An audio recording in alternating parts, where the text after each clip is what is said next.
Pertama-tama saya akan menjelaskan latar belakang runtuhnya Vietnam Selatan. Awal berdirinya Vietnam Selatan itu karena Perancis berusaha mendirikan negara-negara boneka di kawasan Indochina di akhir Perang Dunia Kedua. Dengan hadirnya Vietnam Selatan, otomatis membuat Vietnam terpecah.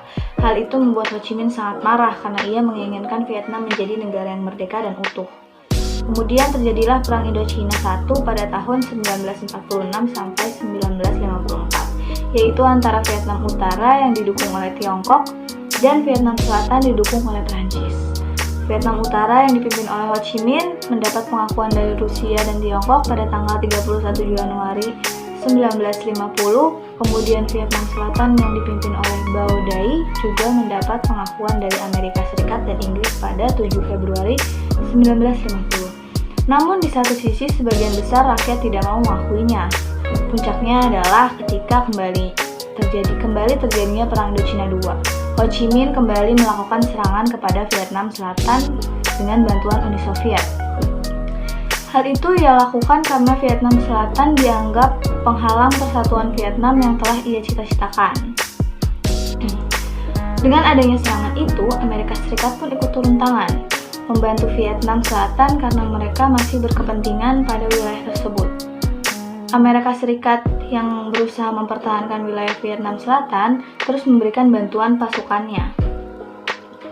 Akibatnya Perang Indochina II yang besar pun tidak lagi bisa dihindari dan berlangsung pada tahun 1957 sampai 1975. Dengan banyaknya korban yang berjatuhan, akhirnya kedua belah pihak memutuskan untuk berunding dan melakukan gencatan senjata pada tahun 1970. Perundingan itu diikuti oleh Vietnam Utara, Vietnam Selatan, dan Amerika Serikat di Paris. Kemudian pada tahun 1972 diumumkannya oleh Amerika Serikat bahwa Indonesia, Kanada, Australia, dan Polandia menjadi pengawas gencatan senjata di Vietnam. Perundingan yang hampir mencapai kesepakatan itu ternyata dilanggar. Tiba-tiba saja Vietnam Utara menyerang Vietnam Selatan. Secara tiba-tiba Amerika Serikat marah. Kemudian Presiden Richard Nixon memerintahkan pasukannya untuk meranjau semua lalu lintas laut dan juga menghancurkan seluruh jalur komunikasi dan transportasi Vietnam Utara. Karena mendapat serangan tersebut, akhirnya Vietnam Utara menyepakati gencatan senjata.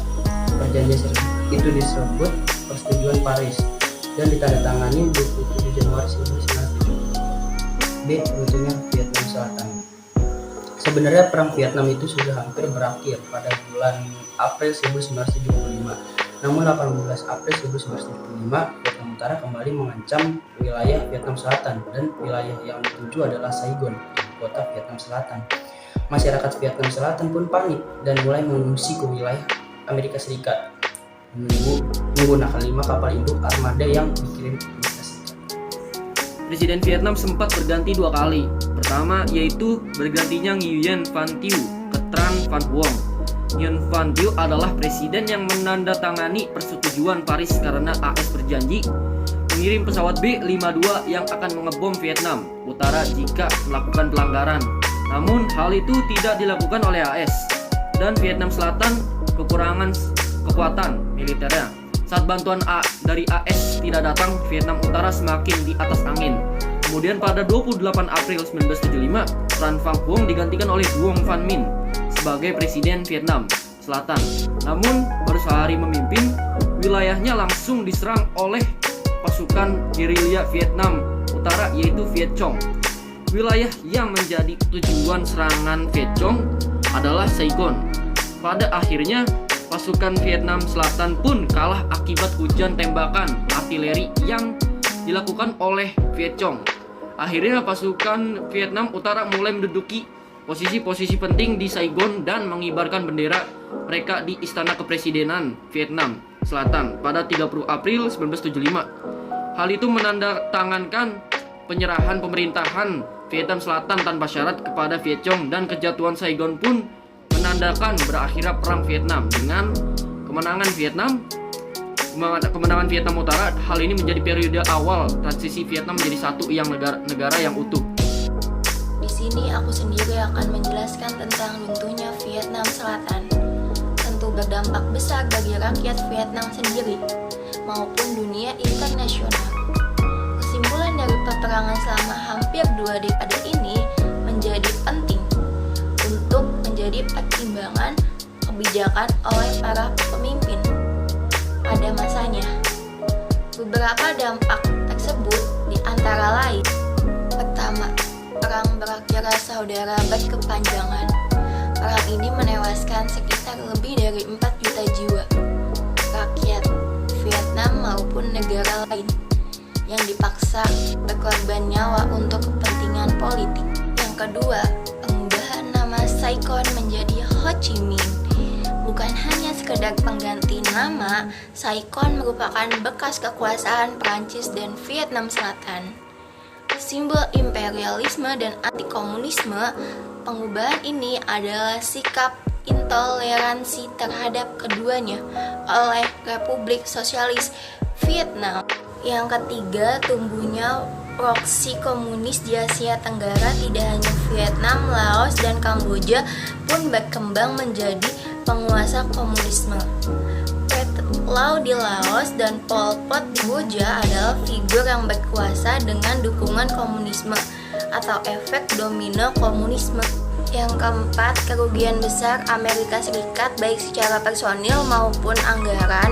Hal ini diperburuk dengan menguatnya sentimen anti perang di US, berpotensi merugikan mereka dalam konteks perang dingin. Yang kelima atau terakhir, runtuhnya Vietnam Selatan menjadi sumbu berlanjutnya konflik di Indochina.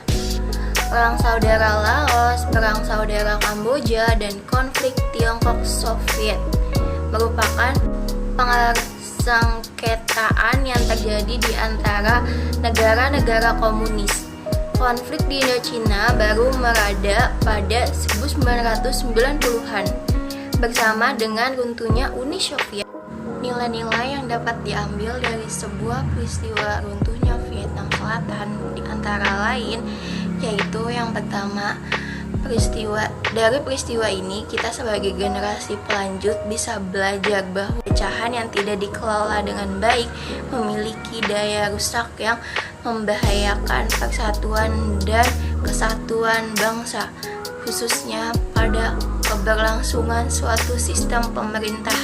Yang kedua, dari peristiwa ini kita mengambil hikmah bahwa persatuan dan kesatuan di Indonesia harus diwujudkan dengan adanya sikap nasionalisme di dalam diri manusia agar hal-hal seperti perang maupun perpecahan tidak lagi terjadi di kemudian hari. Tiga, dari peristiwa ini juga kita bisa belajar bahwa setiap negara termasuk Indonesia tanpa persatuan dan kesatuan sebuah negara akan mudah terombang-ambing serta terpecah belah.